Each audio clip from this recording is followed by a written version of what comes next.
How Israel could strike Iran.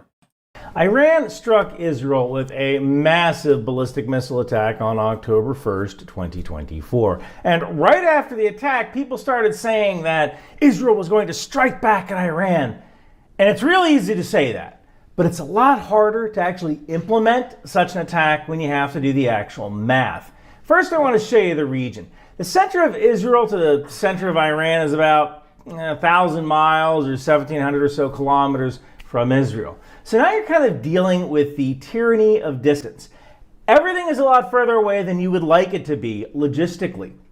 This is the same problem the US has to deal with if deterrence fails and we have to defend Taiwan. Now, a lot of people don't think it was worth some discussion. Sorry, too late. It's gone. Too late. Maybe it was, but too late.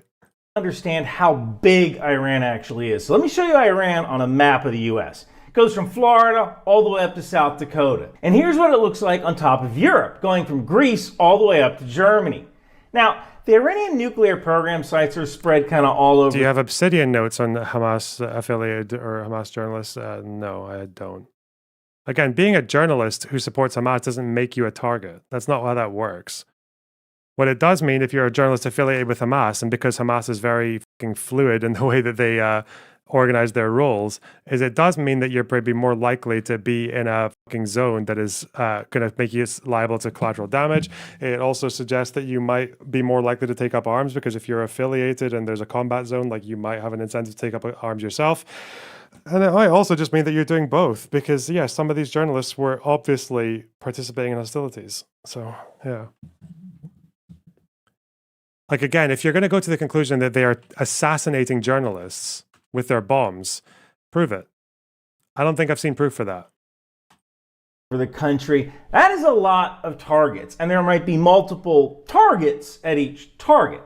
Add to that the fact that Israel would normally have to fight their way in. That means not only do they have to carry ordnance for targets, they also have to destroy surface-to-air missile sites and radar installations on the way in. So if you're doing a large attack with conventional aircraft, every anti-radiation missile that you carry to deal with surface-to-air missile radar, that's one less bomb you can carry for servicing a specific industrial target. So you're also going to need to shoot down enemy fighters that have been vectored to intercept you, and make fun of Iran's F-4 Phantom all you want. It might still be a capable platform to a certain degree. Whoa. So you're going to need fighters to carry air-to-air ordnance to fight any Iranian aircraft.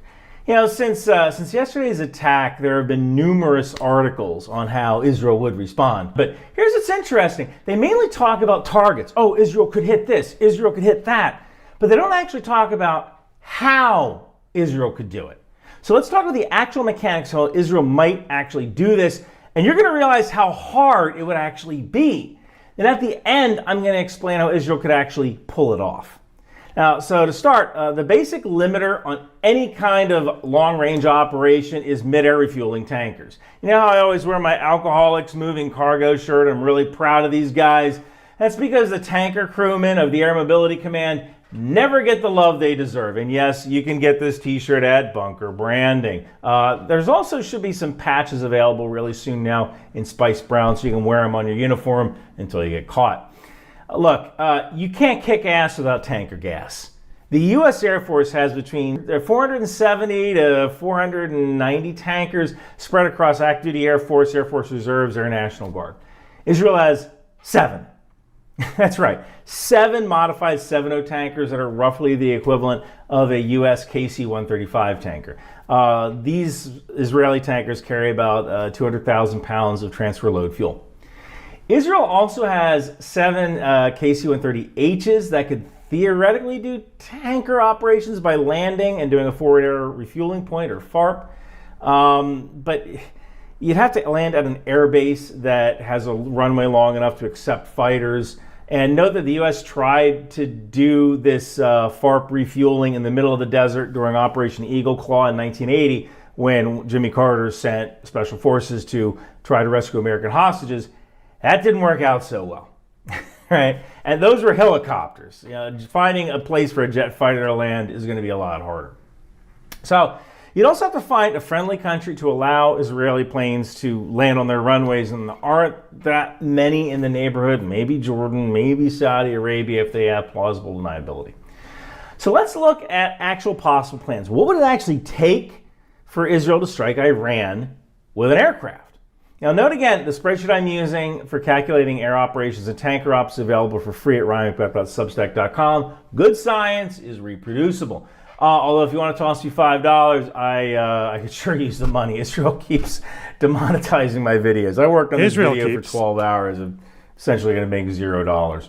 By the way, spreadsheets were actually how the Air Force used to do tanker planning before the advent of the Kessel Run project, which I actually consulted on. The Kessel Run project. During the Global War on Terror, this position called the Gonker would actually work on an Excel spreadsheet, and another dude would be doing a whiteboard to chalk out all the missions and all the tankers that need to support them. It used to take like 8 hours, and if there was like a mistake in their calculations or whatever, they would just launch another tanker, just burn the $100,000. The software to manage this was updated by the Kessel Run project. All right, so let's start with the kind of aircraft that Israel might actually use.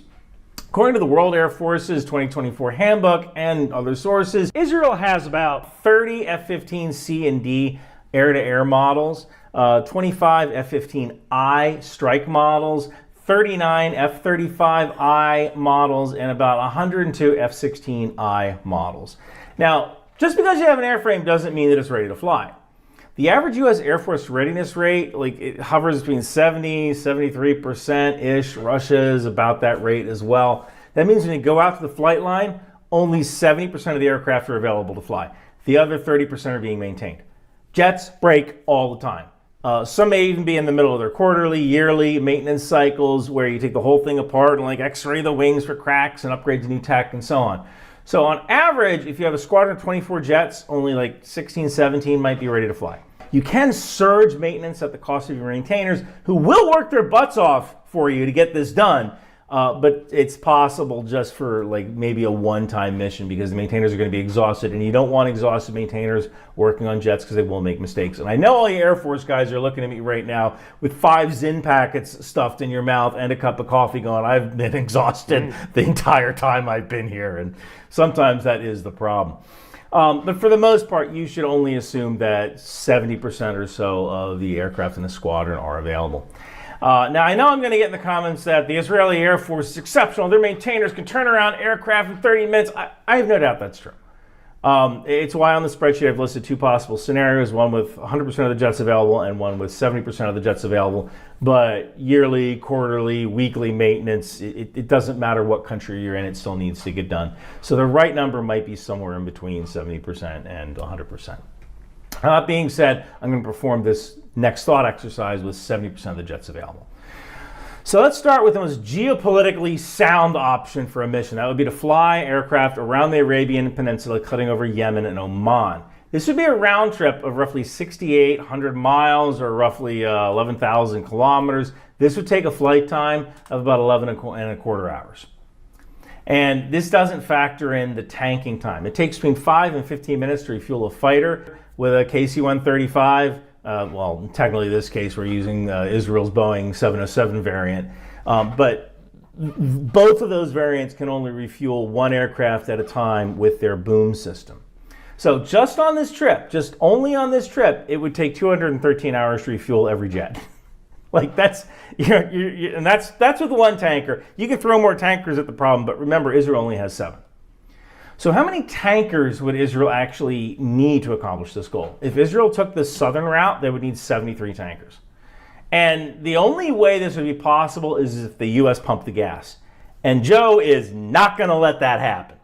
Now, so far, all of these scenarios haven't really been realistic. Israel probably isn't going to throw everything it has, or 70% of everything it has at Iran. But I wanted to do this to show you the complexity of the problem. It's easy to draw arrows on maps. You're going to see that a lot in the next couple of days. But it's a lot harder to actually plan the logistics for the mission. So let's do a more realistic scenario. I think a realistic scenario would be a strike on 2 Iranian nuclear facilities with Israel flying F-35s over Jordan and the Kurdish areas of Iraq. But for the sake of the exercise, we can assume the uranium enrichment plants at Nahanz and Fordow would be good targets. They are underground, and we're going to need to get messy because of that. Most likely, Israel would use the GBU-31 2,000-pound bunker buster bomb version. The F-35 can carry 2 of these GBU-31s in its internal bay, along with 2 AIM-120 AMRAAM missiles for air-to-air self-defense. So let's say we're going to do 8 bombs per target. We're going to need a minimum of 16 F-16s to do 8 bombs per target. So 2 strike packages. Strike package A, 8 fighters, 16 bombs for Nahants, and strike package B, 8 fighters and 16 bombs for Fordo. Now, we might want another 4 F-35s to loiter over northeastern Iraq with an air-to-air loadout to cover the strike packages as they're coming back from their strike. Those patrol aircraft will have 2 AMRAAMs and 2 Sidewinder short-range missiles. So that's the CAP, or Combat Air Patrol. These F-35s will loiter over northeastern Iraq, protecting the tankers, and they can shut the door if there's a bunch of Iranian phantoms chasing after the strike packages on their way home. So now we have a total of 20 F-35s in this package. I think we can work with this, and I think we can make it work with 5 tankers. Now, this plan would require that Jordan and Iraq are all cool with this. That might be the case in Jordan's case. And the Kurds who are in the north of Iraq, they might be cool with it as well. Now, F-35s are stealthy, so nobody might even notice them, but tankers aren't all that stealthy. So it might be an issue that Iraq might see these tankers up in the sky and go, why the heck are there 5 707s loitering above northeastern Iraq? But one problem at a time. So here's how we'd actually do the mission. 5 tankers take off from either Nevatim or Hatzor Air Base. Most likely the F-35s would take off from Nevatim Air Base. There'd also probably be a command and control aircraft in the mix as well that would orbit over Iraq. I'm just going to leave that out for now just to keep the scenario uncluttered. There's a lot of moving parts to this already. Does anyone know, I'm reading the journalist thing off of screen, does anyone know if Alexa TV, is that where the fucking Far For Mickey Mouse thing came from? So now the strike package heads northeast. They begin refueling operations over Tikrit, Iraq. Now it takes between 5 and 10 minutes to refuel an F-35 in midair, but that depends on how much fuel was remaining in the tank when they started the refueling process. So since most of these aircraft are at roughly a quarter of a tank, we're going to call it 7 minutes to refuel each F-35. But we have 5 tankers, so multiple tankers can refuel simultaneously. It's only going to take 28 minutes to refuel all the aircraft, and the tankers will still have 763,000 pounds of fuel as their transfer load when they're done. And plus, they can do it while continuing the mission flying northeast. Now, the refueling operation starts again at Penjwan, Iraq. They'll probably have to fly in racetrack circles at this point so they don't enter Iran before they need to. All of the planes have about 80% of their gas left, but Strike Package A has a longer trip, so Strike Package A gets to go first. It's only going to take about 2 minutes per plane to refuel. Then Strike Package B fuels up. They take about 2 minutes as well. They head to Fardo.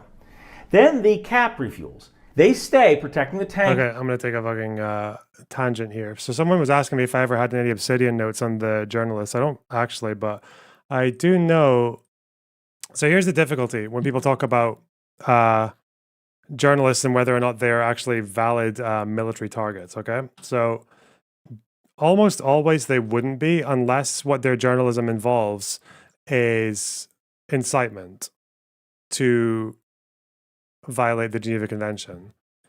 I think if a journalist is actually using their platform to encourage their, like, the soldiers to commit crimes or whatever, then that would be, the incitement would be participation in hostilities. So I think they say, so propaganda is authorized, but not all forms. Propaganda that incites war crimes, acts of genocide, or acts of violence is forbidden. The news media that disseminates such propaganda can become legitimate targets. Whether the media constitutes a legitimate target group is a debatable issue. If the media is being used to incite crimes, as in Rwanda, then it's a legitimate target. It is not clearly established whether or not media that incites genocide, as radio, television, Libre de Mille Colonies, and the newspaper Kangrua, dated in Rwanda 94, constitute a legitimate target. A positive reply to this question may no doubt be found in interpretation of Article 52 of Protocol 1, or of the principle whereby protection is lost in the event of participation in hostilities.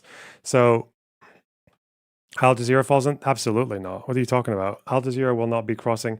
You probably have to cross quite a large threshold to come under this. But I know that there was, from the Committee to Protect Journalists, there was this posting about a couple of guys here. This guy, Al-Aqsa, and there's another one as well. I think there were two. There was him and his cameraman were killed in an Israeli strike on their station, I think. No, their car. On their car. And they both worked for Al-Aqsa TV. And I think the debate would be whether or not Al-Aqsa TV constitutes a valid target because of the type of reporting and journalism that they do. So even if we assume they're just doing their journalistic jobs, like they're not like picking up fucking rifles and firing rockets at nighttime when they've clocked out. But I think the question is that do they actually constitute military targets? And I think the United States designated Al-Aqsa TV as like a terror, as basically aiding in terrorism in 2010. Do we know he was a target specifically? I mean, if they're killed in their car, they're probably targeted, unless you think Israel missed, okay? If they're killed in the car, it's probably because they were aimed for. So the question would be is whether or not they were participating in hostilities by doing what they were doing. The problem is a lot of these videos are no longer available because they really violate TOS. So they were banned by France in 2008, I think, or 2010. I think the ban, 2010 they were completely banned in France for inciting hatred. That's according to France 24. I'm just wondering, the ADL obviously has a few things about their segments. I wonder what this is them. I think this is some of their broadcasts taken from memory. Yeah, this is aired on Al-Aqsa TV. What do they say? 2022, they have lots of kids related stuff. إنه عاصمة فلسطين لازم إحنا ندافع عن القدس ونخليش اليهود يهدمها. يعني إحنا لازم نقاتل اليهود وما نخلي اليهود يخشوا على الأقصى. وأنت بتحبي الأقصى ولا بتحبي بابا أكتر؟ بحب الأقصى. شطورة من بابا كمان. ولو احنا مشينا بشرائع الدين وتمسكنا بالدين وكنا أمة واحدة وصلينا الفجر في المسجد واتبعنا الشرائع الدينية أكيد حتتحرر فلسطين. صح ولا لا؟ بالتأكيد. يعني أول حاجة يجب علينا إيش؟ نلتزم بطاعة الله عز وجل والصلاة في المسجد ونلجأ إلى الله عز وجل وعلينا بالدعاء. صح ولا لا؟ صحيح. وأيضا الجهاد في سبيل الله. الجهاد هو إيش يا فكور؟ هو السلام. Any mistranslations people in chat can let me know.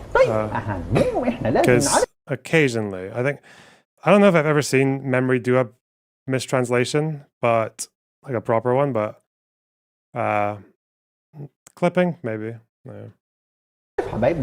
Cherry picking. I mean, to that girl earlier, he did literally say fight the Jews. الأنفاق من تحت إيش المسجد الأقصى المبارك عشان إيش يسووا؟ نسيت إيش بدهم يعملوا الهي بدهم يحطوا بدل قبة الصخرة الهي إيش اسمه؟ هيكل المزعوم. أنت الحفريات هذه اللي تحت المسجد الأقصى هيجي يوم ما راح يضل شيء تحت المسجد الأقصى والمسجد الأقصى. طب هم ايش بدهم يسووا عشان الاطفال بدهم يعرفوا ايش هم مخططهم الكيان السجين ايش بده يسوي؟ بدهم يحطوا يعني زي ما بيسموا او هيكل سليمان المزعوم كما قلتهم يعني. طبعا هذا الشغله ناكد غير صحيح او ما له وجود اصلا يعني وما راح ينحط كمان. طول ما احنا موجودين وفلسطين موجوده والاقصى موجودين راح نضل نرابط الى اخر قطره دماء فينا يا فكر. شيء جميل جميل ورائع بإذن ويجب الله إن شاء علينا الله. انه يعني احنا نحافظ عليه بدمنا وبصدورنا ان شاء رب العالمين. إن شاء الله. وما ننساش ايضا عشان المسجد الاقصى وعشان ندافع من المسجد الاقصى إلنا سنوات نقاتل، شهداء ضحوا من اجل المسجد الاقصى، من اجل فلسطين، صح ولا لا؟ صحيح. وايضا شهداء وايضا جرحى، صح ولا لا؟ جرحى وأسرى كمان. واسرى وايضا مبعدين. Okay. Apparently, memory is non-partisan. Okay. Criminal Jews are plotting to replace Al-Aqsa Mosque with their false temple. We'll defend Jerusalem to our last drop. It's the same fucking video. Well done. Okay. In their own words, since October 7th, memory compilation. I don't really want a compilation. I want the just Al-Aqsa TV. Please. Hey. Al-Aqsa TV, Mickey Mouse teaches about Islamic rule and to annihilate the Jews. This is from 2007. This is Farfor. Okay. What will you do for Al-Aqsa Mosque? How will you sacrifice your soul? I will shoot. Liberate. We want to fight. We will annihilate the Jews. We're defending Al-Aqsa with our souls and blood. We'll commit martyrdom. Okay. What's this? Child martyrdom in the early days of Islam. Oh, it's like a storytelling thing. All right, fuck it.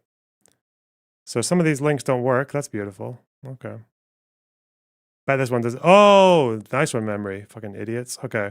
Hamas in their own voices. March of Return. Is this from Al-Aqsa? Or viewed over 100,000 times online. Billions of times. No, that's not Farfor. What's this?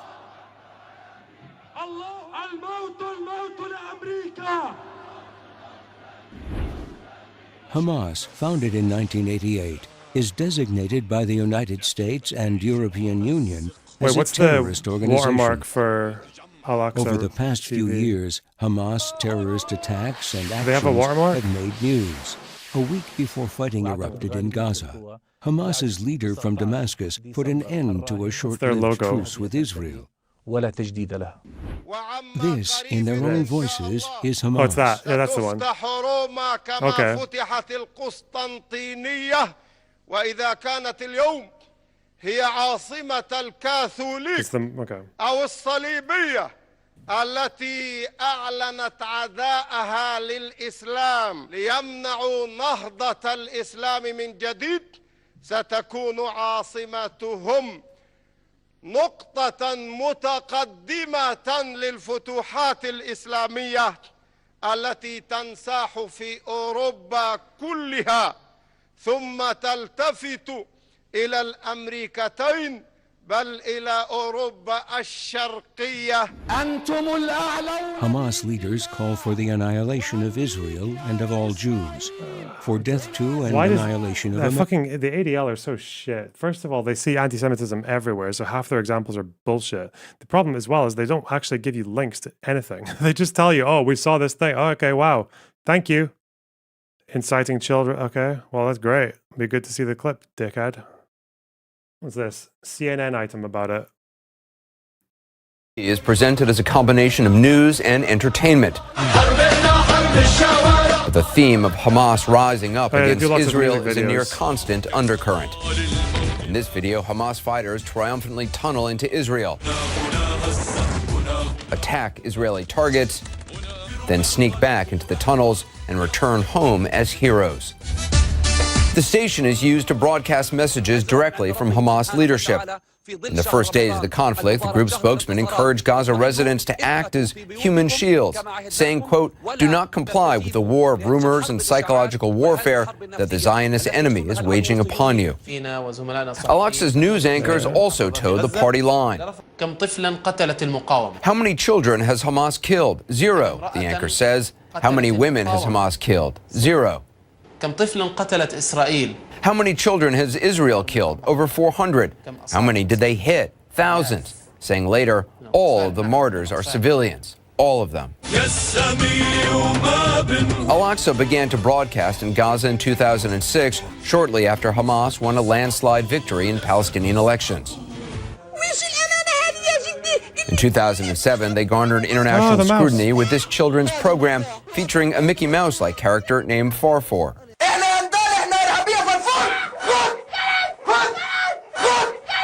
who was killed by an Israeli interrogator. نعم أحبابنا الأطفال، لقد فقدنا أعز صديق لنا. Beyond the clear Hamas propaganda, Al-Aqsa TV also broadcasts from the field. They're often first on the scene of airstrikes, broadcasting some of the most searing images of this conflict. The Israelis say images like these are themselves propaganda, an effort by Hamas. Now, I wonder if the entire organization is culpable, or when it comes to incitement, or would it be just America. This is Al-Aqsa. Oh, it's Hania. Wait, what did he say in Is on the 2008? conquest of the world. أيها الأمريكان سيعاقبكم الله أن يعلن الله الحرب عليكم يا آكلي الربا. العلم الأمريكي بفضل الله سبحانه وتعالى. هيئوا كل التحية إلى المقاومة الأفغانية في أفغانستان التي تمرغ أنف جيش أمريكا. Oh, these are Al-Aqsa TV. What did they say? What is that little kid saying? We will wipe out the people of Zion.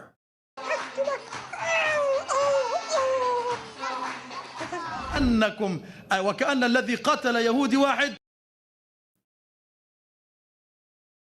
Al-Aqsa TV. Killing a single Jew is the same as killing 30 million كأنه Jews. قتل 30 مليون يهودي. المسلمين لثأرا لا والله لن ينقضي. على يهود هنا في فلسطين، هذا من أروع ألوان البركة الحقيقية لفلسطين. الله أكبر من أمريكا وأكبر من القوى العظمى، ونقول لهذا الغرب ستهزمون والله.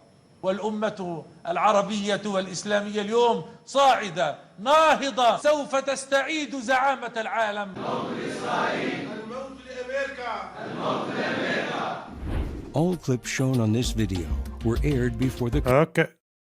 Crisis, nice one. All right, so what have they been saying since October 7th? Will Al-Aqsa TV be here as well? It probably would be.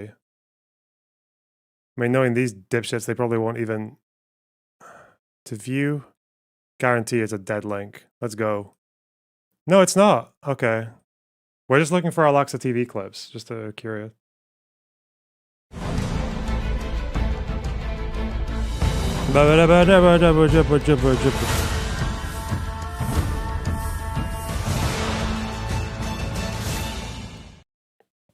محمد ديف. فإننا نعلن بدء عملية طوفان الأقصى، كما أننا نعلن بعون الله وقوته أن الضربة الأولى من عملية طوفان الأقصى، والتي استهدفت مواقع العدو ومطاراته وتحصيناته العسكرية خلال 20 دقيقة الأولى، قد تجاوزت 5000 صاروخ وقذيفة.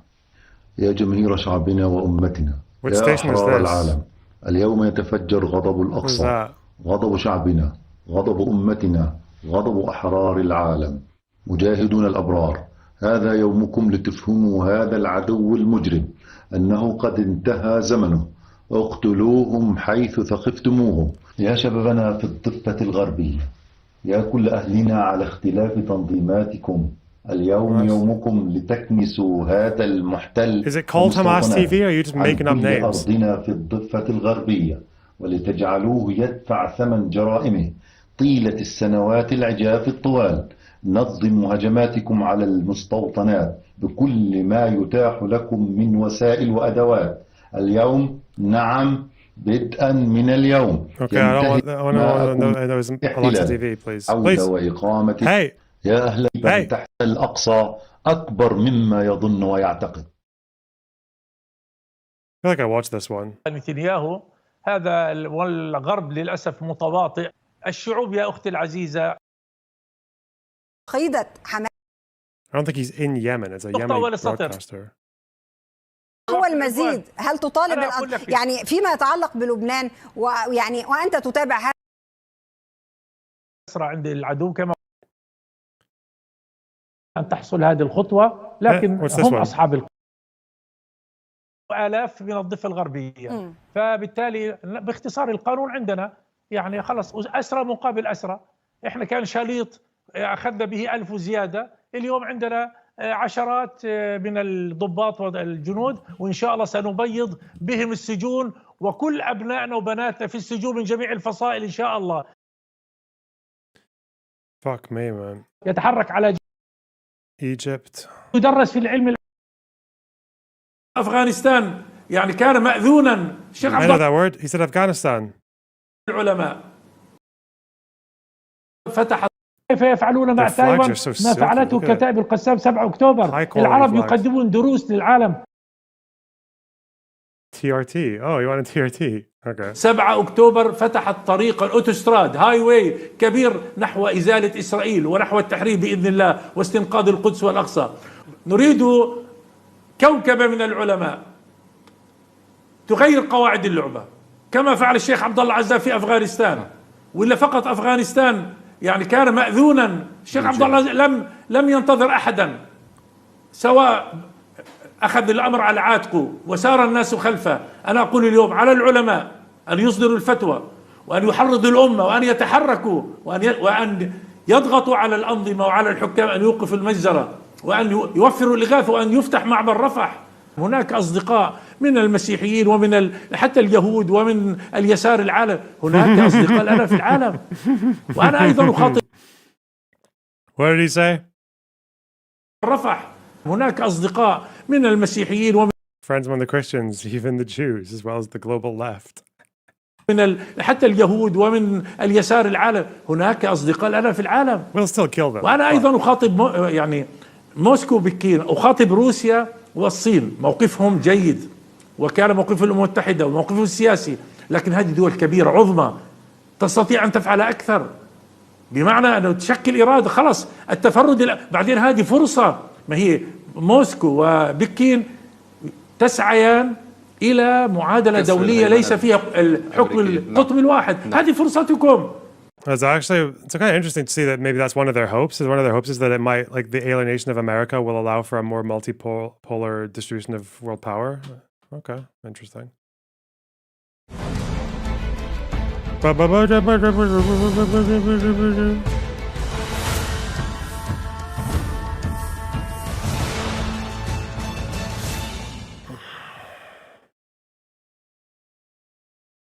I don't think any of these are fucking Al-Aqsa TV, bro. هي لا واحدة، لا لوجود إسرائيل، لا لوجود إسرائيل.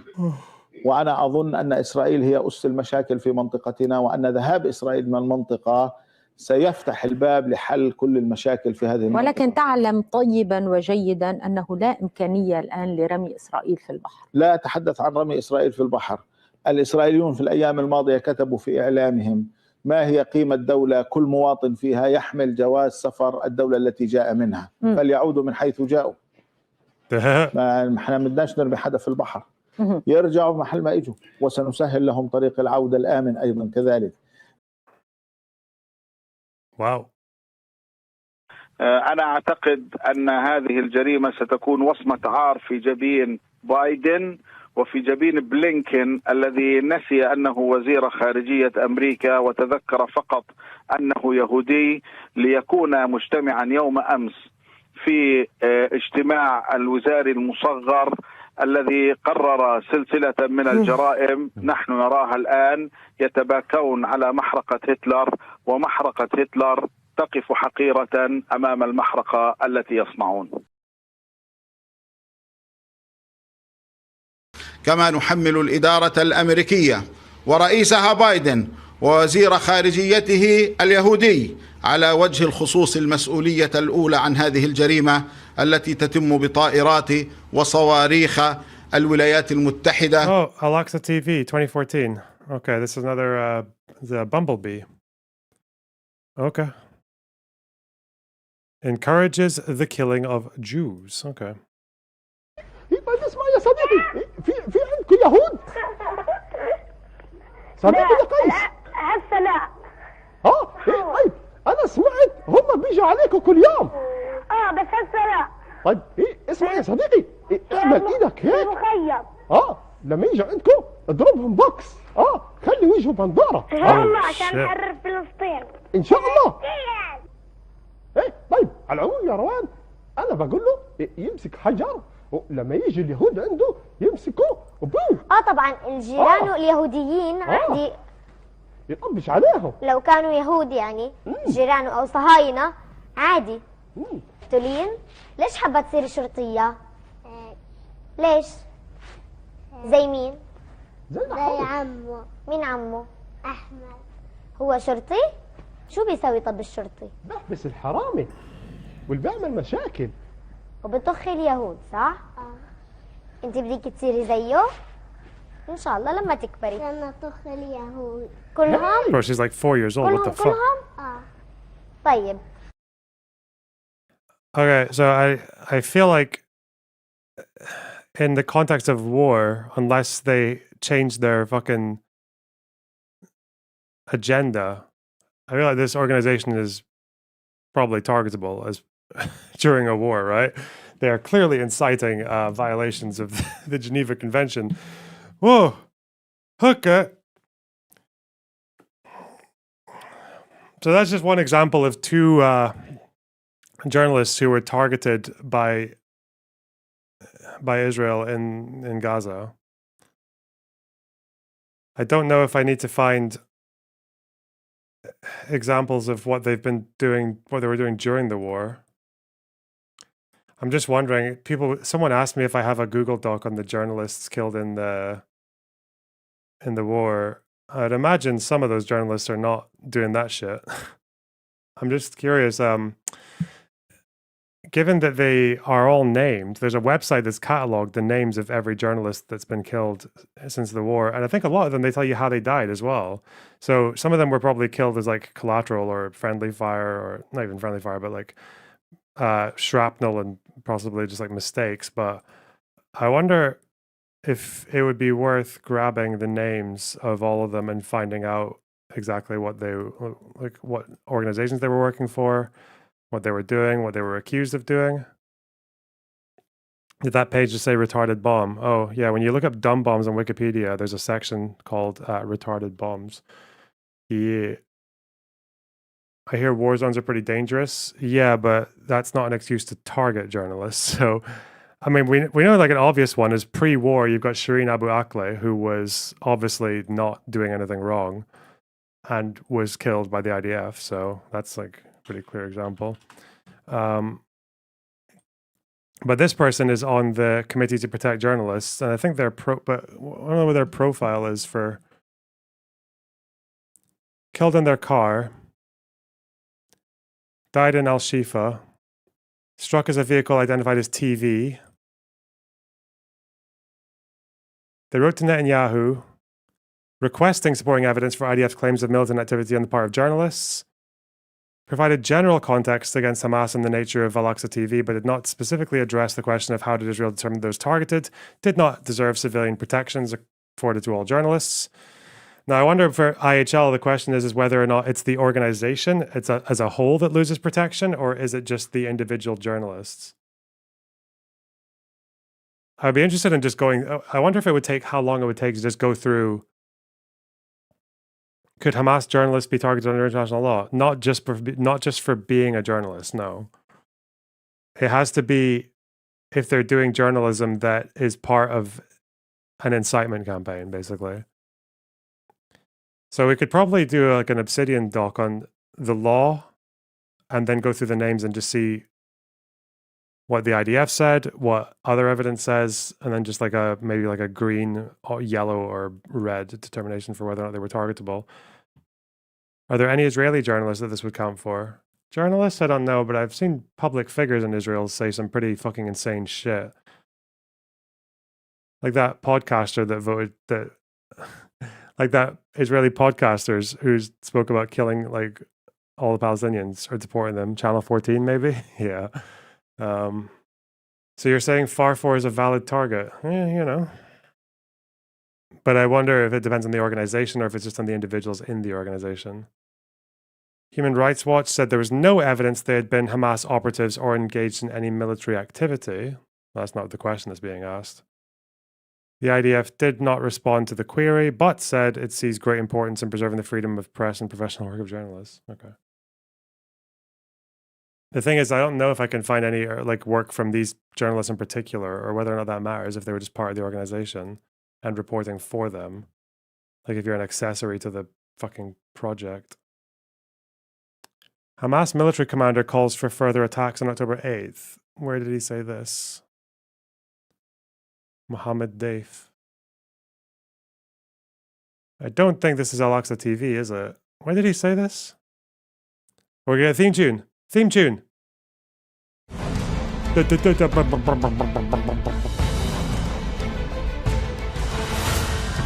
I just want to see what this was recorded on. What'll it tell you? Al Jazeera. Oh, he did it on Al Jazeera. في ظل هذه الجرائم المتواصلة بحق أهلنا وشعبنا.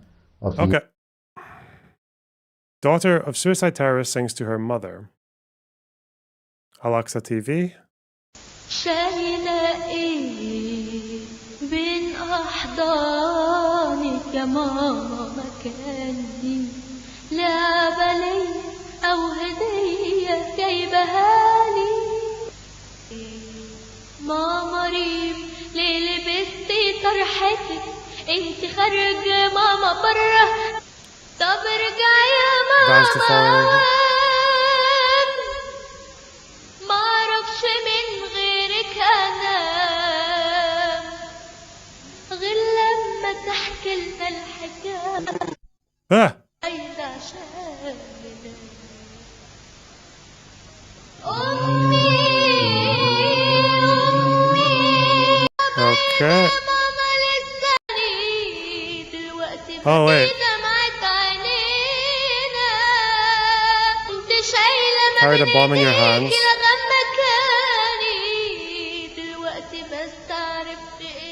Soldiers. Is she about to fucking pop off? Okay. تسلم خطاك وتسلم المسرى رسولنا يا ريتني كنت انا عبيدة هناك معاكي وبلغي رسولنا السلام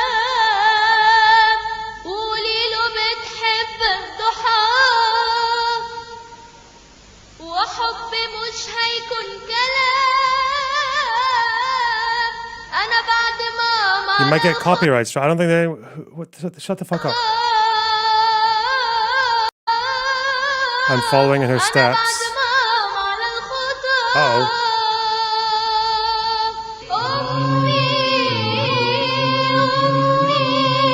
Oh, what's in the drawer?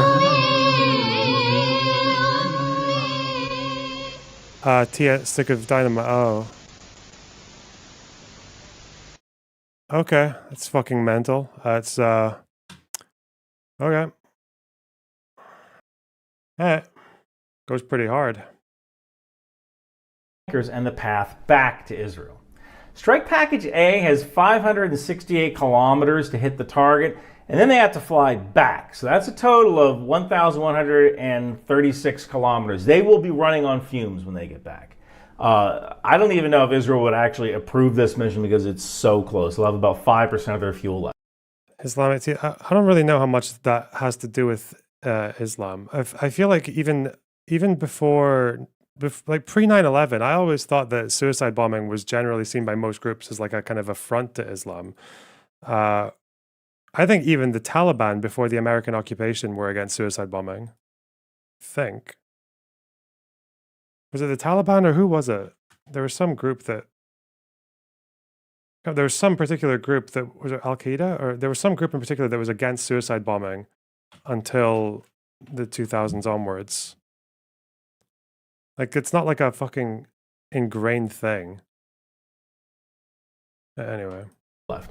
But they will probably burn less fuel on the return since they won't have any bombs on board, and maybe if it's safe to do so, they'll even jettison their AMRAAM missiles to reduce even more weight and squeak every possible mile of fuel out of the return trip. There and back will probably take about an hour. Then Strike Package B, they'll probably take a little under an hour. They're a little better on fuel, but Strike Package A is priority on fuel. He's really going detailed. Note that the cap takes fuel as needed, but since they have to stay up for an hour or so, they're probably burning as much fuel as Strike Package A, but they're probably lighter due to their air-to-air loadout. Now everybody has to get back home. That's another 1,115 kilometers. So we refuel over trouble Iraq as we enter Jordan. Now, all that being said, a strike on Iran by Israel with 20 F-35s is definitely theoretically possible. I just want to remind you of the human factor for a second here. Israel will probably launch at night to preserve operational security and minimize casualties to civilian workers at the targets. Dresden. I love every single one of my Iranian fans, and there are quite a few of them. But night watchmen and any technicians on the overnight shifts at these facilities will become casualties. And that's just kind of how war goes. If Iran could stop lobbing missiles at Israel, that would be great. So please do that. Now, all of this kind of negates the other factors of the operation, like where do the planes divert to if there's a maintenance problem? How do the Israelis do search and rescue? That actually might be where the KC-130Hs come in. They could theoretically fly into Iran with Israeli CH-53K helicopters and just set up a base somewhere in the Kurdish areas and use that to launch rescue operations of any Israelis who are shot down or run out of fuel. That level of audacity would be incredible, and Israel has no shortage of audacity. But that being said, we tried that with Operation Eagle Claw, so hopefully it'll work out a little bit better for the Israelis. Also, this negates Iranian air defenses. I'm using straight lines. Planes might have to fly further out of the way to avoid surface-to-air missile radars. And I really don't know enough about where Iranian surface-to-air missile locations are. The F-35 is a great plane, but it's not totally invisible. And I also assume no air-to-air combat in this. This guy like retweeting his own fucking arguments with me. Why do people do this? He actually retweeted, "You fuck off, motherfucker. Read this, asshole." Oh no. Troublesome. Anyway. Scenario, dogfights burn a lot of gas. If Israel is lucky, Iran's Air Force will either stay on the ground or maybe they can be engaged from beyond visual range. You might want to try to add in different types of planes on the spreadsheet. For example, you might want to use the F-15 for a cap mission since it holds a heck of a lot more missiles and gas. And it's escorting tankers, which aren't exactly stealthy, so you might not necessarily need a stealth fighter to protect these tankers. Also note that Israel might try to destroy Iran's oil facilities, so again, feel free to work the spreadsheet in with those numbers and distances. Two other options I want to talk about. Israel does have long-range ballistic missiles, specifically the Jericho 3, but I believe those missiles have nuclear warheads if Israel has nuclear weapons, and using nuclear warheads on an Iranian nuclear site would be nuts. If a conventional version of the Jericho 3 missile exists, and Israel hasn't said whether it does or it doesn't, what's mad about this shirt is it doesn't actually even button up more than this. Look at it. It's like it just wants me to show this much. I don't like it. Those could be used in a strike. But Iran does operate the S-300 air defense system, which can be used to shoot down ballistic missiles. Whether it's going to be any good at that is in question. But they do have a lot of data from Russia, and Russia shooting down incoming Ukrainian ballistic missiles. So having ballistic missiles strike Iranian targets might be a bigger issue than you might think. Israel also might try to launch some sort of kamikaze drones or cruise missiles from Kurdish areas. I'm not sure if the warheads of those drones would be up to the task of penetrating an underground bunker. There's a reason you use a 2,000-pound penetrating bomb. So that's it. In a nutshell, the IF strike on Iranian nuclear facilities is certainly possible with their existing amount of tankers they have today, although it won't be a massive attack. Now, I could be wrong about some of this. I'd love for you to let me know what I'm wrong about in the comments below. Israel might have a few other tricks up its sleeve too, like, exploding pagers wasn't on my bingo card, right? But when it comes to whenever someone says, "Oh, Israel's going to strike," whatever, to paraphrase Mr. Rogers, look for the tankers, because it's the tankers that determine the scope of any response. And if you want to support the channel, get one of my Alcoholics Moving Cargo shirts from Bunker Branding, because you can't kick ass without tanker gas. Head on over to my Substack if you want that spreadsheet. And thank you so much for watching. I think that we always say that no one really appreciates tankers as much as tankers, but I think that we do play a very vital role in the fight, and you see that when you're in Afghanistan. The boom is the long tube piece on the back of the plane. You can lower it, maneuver it, fly it around, and then in the center there's another inner tube. You can extend it, retract it, and it's crucial because it's what provides the boom operator the ability to pass fuel from the tanker to the receiver on the other end. Well, the boom operator only controls the boom from the back and flies it into position. Okay. No idea if any of that's going to come true, but I admire his confidence in his predictions. My God.